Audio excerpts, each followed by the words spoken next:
साल कोल्ड कफ और फ्लू आता है और हम सोचते हैं कि ये रीज़न सिर्फ वेदर की वजह से है या वायरसेस की वजह से है, लेकिन मैं आपको बताना चाहती हूँ कि आयुर्वेद शास्त्र में इसका एग्जैक्ट रीजन और सोल्यूशन हज़ारों साल पहले लिखा गया था। अब मॉडर्न साइंस भी उसको कंफर्म करने लग गई है। तो आज मैं आपको कोल्ड और फ्लू के सिर्फ सिम्टम्स के नहीं बल्कि सिस्टम के नज़रिए से बात करूँगी। सो हाय एवरीबॉडी, नमस्ते, welcome back to the channel. मेरा नाम डॉक्टर ज्योति सिंह है, डॉक्टर मेरी एज वैद्य ज्योति सुधींद्र, और मैं आज आपके साथ बात करने वाली हूँ इस मौसम के सबसे कॉमन प्रॉब्लम के बारे में, क्योंकि आए दिन मैं मेरी ओपीडी में ऐसे लोगों से मिल रही हूँ, तो आई थॉट कि मैं आप लोगों के साथ ये टॉपिक को शेयर करूँगी सो दैट आपको मदद मिल पाए और आप इस प्रॉब्लम से अपने आप को दूर रख पाएँ। तो इस वीडियो में आखिर तक बने रहिए, इस वीडियो को पूरा देखिए सो दैट आपको समझ आए कि कोल्ड जो होता है इस सीजन में या कफ या फ्लू जो है इसका कारण क्या है और इसका निवारण क्या है, ताकि आप अपने आप को सेफ कर सकें। आयुर्वेद शास्त्र में कॉमन कोल्ड को प्रतिशय कहा गया है और बहुत ही सुंदर वर्णन है हमारी संहिताओं में, जो कहता है वातापि दोषे कुपिते शिरसि स्थिते नशा प्रदेशे प्रवृत्ता स प्रतिशय उच्यते। मतलब कि जब वात पित्त या कफ दोष जो है ये इम्बैलेंस में हो जाते हैं या बिगड़ जाते हैं या कुपित हो जाते हैं और ये सिर और नासिका में जाके ठहर जाते हैं, तो वहाँ पर ये कोल्ड को जन्म देते हैं, प्रतिशय को जन्म देते हैं। आज मॉडर्न साइंस कहती है कि कोल्ड वायरस नेजल लाइनिंग पर अटैक कर देते हैं, म्यूकस ज़्यादा बनता है और इसी वजह से टेम्परली इम्यूनिटी को सप्रेस कर देते हैं। तो आयुर्वेद जिसे कफ जमना कहती है, मॉडर्न साइंस उसे नेजल कंजेशन या म्यूकस ओवर प्रोडक्शन बोलता है।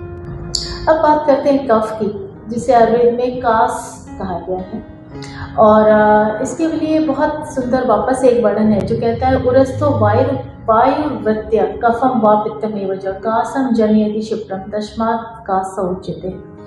मतलब इसका ये है कि जब आपके चेस्ट एरिया में वात का नेचुरल फ्लो कफ या पित्त की वजह से अवरुद्ध हो जाता है तो आपको कास यानी कि कफ डेवलप हो जाता है। और इसीलिए आयुर्वेद में ड्राई कफ और वेट कफ और बर्निंग कफ तीनों का अलग अलग ट्रीटमेंट है। स्पेसिफिकली मॉडर्न साइंस में बोला गया है कि ड्राई कफ जो है वो नर्व इरिटेशन से होती है और वेट कफ जो है वो म्यूकस प्रोडक्शन की वजह से या म्यूकस की वजह से होता है।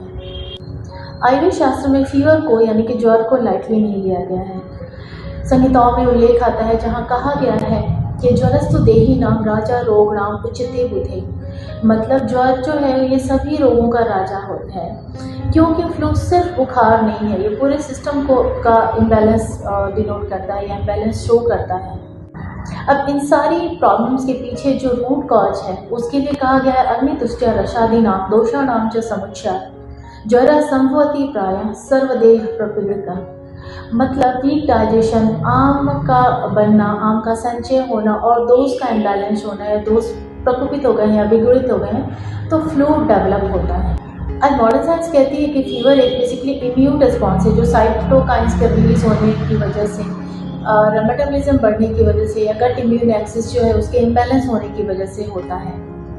आयुर्वेद का अग्नि और आम, मॉडर्न साइंस का मेटाबॉलिज्म और इन्फ्लेमेशन है। आप ऐसे कोरिलेट कर सकते हैं आयुर्वेद को और मॉडर्न साइंस को एक साथ। तो बहुत सारे स्पेशली हर्ब्स हैं, फॉर एग्जाम्पल तुलसी जो कफ और वात शामक है, रेस्पिरेटरी चैनल्स को क्लियर करती है। मॉडर्न रिसर्च भी अब बताता है कि ये एंटीवायरल है और ये टी सेल्स को एक्टिवेट करता है। सेकेंड हर्ब जो है जिसको हम गुडुचि या गिलोय के नाम से जानते हैं और कोविड के काल में हमने इसको बहुत अलग अलग रूप में प्रयोग किया। गुडुचि का एक नाम आयुर्वेद शास्त्र में अमृता भी है, क्योंकि ये अमृत तुल्य है। इसके गुण जो है इम्यूनिटी के लिए, मॉडर्न साइंस भी अब मानता है कि गुडुचि इम्यूनो मॉड्यूलेटर है और वायरल फीवर को रिकवरी में हेल्प करती है। रिसर्च बताते हैं कि इसमें एंटीवायरल और म्यूकोसा को प्रोटेक्ट करने वाले जो एक्शन है वो पाए गए हैं गुडुचि में। नेक्स्ट हर्ब जो है इसको सुंठी कहते हैं। सुंठी को बहुत सारे लोग ड्राई जिंजर कहते हैं, ड्राई जिंजर के नाम से जाना जाता है।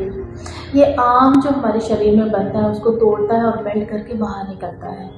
तो शुंठी जो है ये जिंजर, जिसको आप कह सकते हैं ड्राई जिंजर, ये इन्फ्लेमेशन को रिड्यूस करती है, सर्कुलेशन इंप्रूव करती है।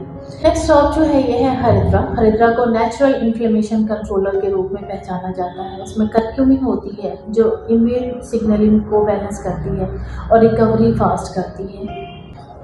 सो इम्यूनिटी के लिए कहा गया है ओजा सत्व बलम चैव देहस्य उच्यते, मतलब ओज जो है ये असली इम्यूनिटी है बेसिकली हमारी बॉडी का।